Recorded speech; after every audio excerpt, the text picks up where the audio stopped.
Greetings, salutations, it's me, James, your BA Sensei, back with another Power Query tutorial. In today's video, we are going to take this data set over here. You can see it's a lot of dates. We got a category of product, and then we got a column that basically is a delimited column with the quantity, the price, the currency, and the state of each order. So what I want to do is I want to actually extract the last 3 transactions based on date for each category, and then convert this to US dollars and get the weighted average in US dollars using the exchange rate for pounds and euros, and then get it into a table like this. Well, we're going to do a lot of cool stuff in Power Query. Show you how to do it. All right, as always, what we do is you select your data set, you go to data, and you say from table arrange, and this opens Power Query for us. You can see we have the change type step in there.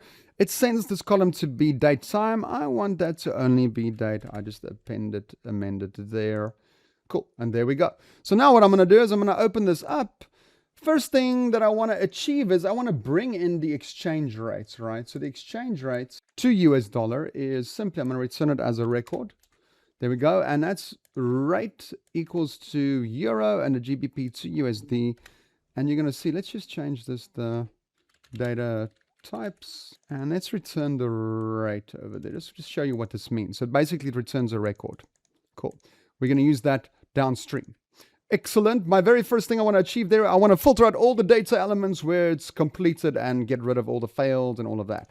So quite simply, I'm going to say completed, and I'm just going to say table, select rows, and in there I'm going to say take the data type, yes, and simply say for each item in there, text ends with, yes, and we're looking at the data column where it does end with completed. And now this, if I end with the filter completed, that should give me a short list.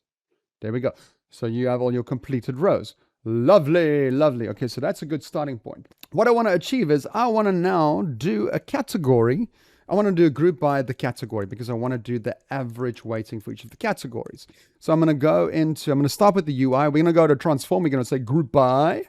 Right, we open this thing up. We're going to do it by category. We're going to say, give me the all rows. And we're just simply going to call this the weighted average. Cool. And that's going to return the grouping for us using the UI. So now let's quickly open Advanced Editor, see what the code did. See, it does horrible things. I like to call it grouping, just without the space there. And then that's that. Let's format this guy for us. So it starts with Table.Group. Right, it gives you where you're starting with, filter completed. We wanted per category, and we got a new column called weighted average, and we got the each in there, and we can actually delete all of this fluff, and this should still work. So if I press enter, that should still return something successful. There we go. There we go. That's beautiful, beautiful. All right, so my next mission is then to basically, you can see these dates are not ordered. I want to order these dates, but I need to do a nested let. So this each, I'm just going to replace with a table. I'm going to do a nested let. So that each can be replaced by that. So we can say let and in.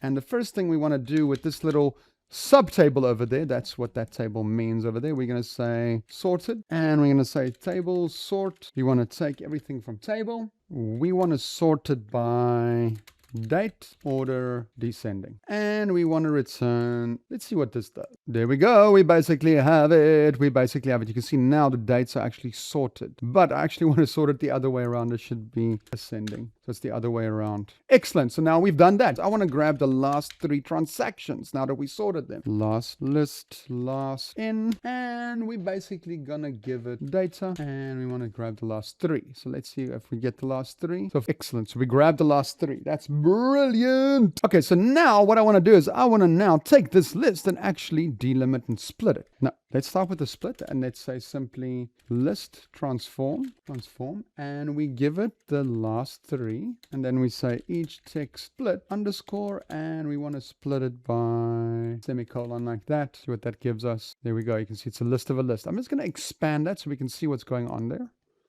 All right, so you can see, there we go. So basically split it out, right? Pretty cool, in separate lists. But what I want to do is, instead of returning it in a list like this, I want to return it as a record. So I'm going to do something fancier, right? So I'm going to say, fair enough, split, take that. I'm going to say list transform. I'm going to say the last three. And then for this each, I'm going to do a nested let. So I'm now going to say for each let, and I'm going to say in, and I'm simply going to call this one x is equal to that. All right, and now I'm going to return a record. Look at this. I'm doing a nested let inside a nested let, and this is going to allow me to return records. In here, I'm going to say return the quantity.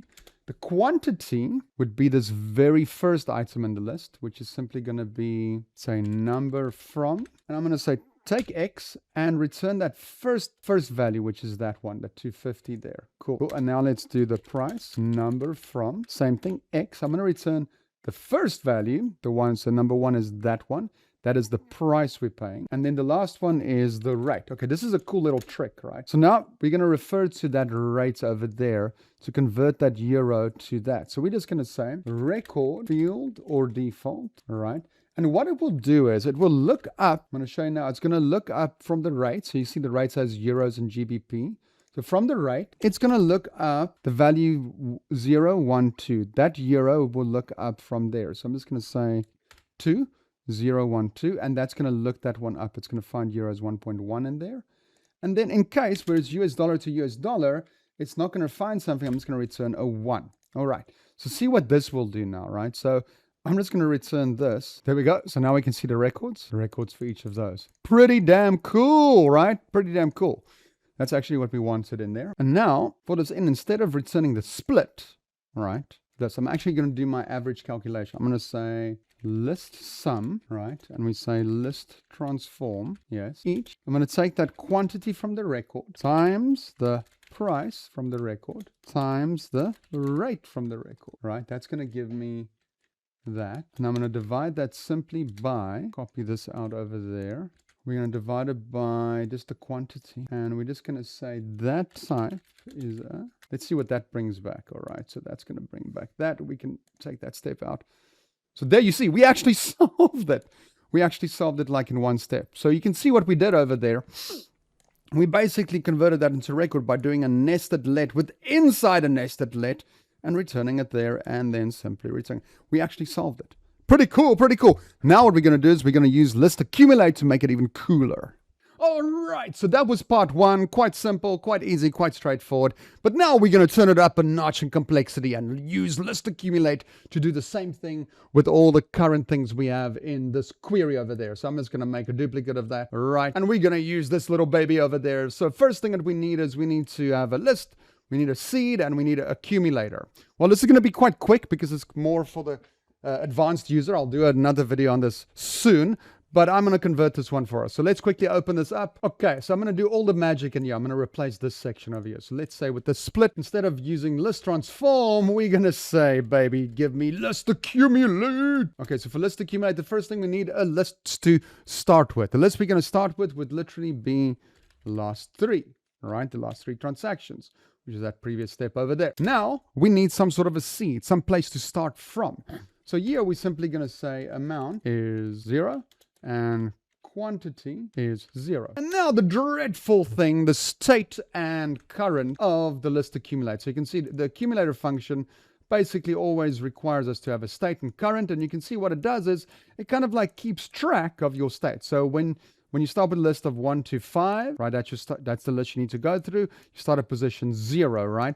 Your current state is 0, but your current step is 1. Right, so if you apply 1 plus current, it's 0 plus 1.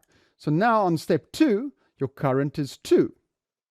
Right, so it's value number 2. But your state from the previous is 1. So your total there is 3. So you can see 1 plus 2 will give you the 3. And you just iterate through it. So I'm going to do a similar thing over here. And we're going to say state and current. Well, now we're going to start doing some cool stuff. What I want to do is I want to start my nested let. So I'm just going to take all of this shit away. There's our nested let. And we're going to have the X in there. That's exactly the same. But you can see that little underscore now needs to be replaced with the current. Yes, that's it. Now let's get the quantity. The quantity would literally be that we wrote over there. Cool, that's the quantity. And then the price is literally that one over there. We just copy that one out and put that in there, right? And we can take all of that out. And now, because the iterator has done its work, we can simply say this. The amount currently is at 0. We can say the amount when we revise after it is S, which is the state of the amount, times the quantity times the price times the exchange rate. So let's quickly grab the exchange rate. We just grab that, slap that in there. Cool. And then the quantity is equal to S, which is your state, UTY, plus the quantity as we iterate through things, right? We just need to make sure we're closing everything there. We close that, we close that. Close that bracket. So now we just need to take this away. But now this is quite simple, right? We just basically say split. You can see split. Split over there, which is the List.Accumulate function there. Split. And we're going to take the amount. And we're going to divide it by split quantity. And the type here is number. And that should return exactly the same answer, hopefully. There we go. It actually worked. Oh, it actually worked. So now we actually did the exact same thing with List.Accumulate. This was a very short description of it, but that's how you can use List.Accumulate, kind of like a looping function, an iterator function. Well, anyway, let's return this into Excel. Whoop. And there we go. There's our solution. Solution number 1, and then solution number 2. One using List.Accumulate, the one just using normal list transform. Well, anyway, I hope your mind is blown and you learned something new of thinking logically in Power Query. Until we meet again. BA Sensei signing out.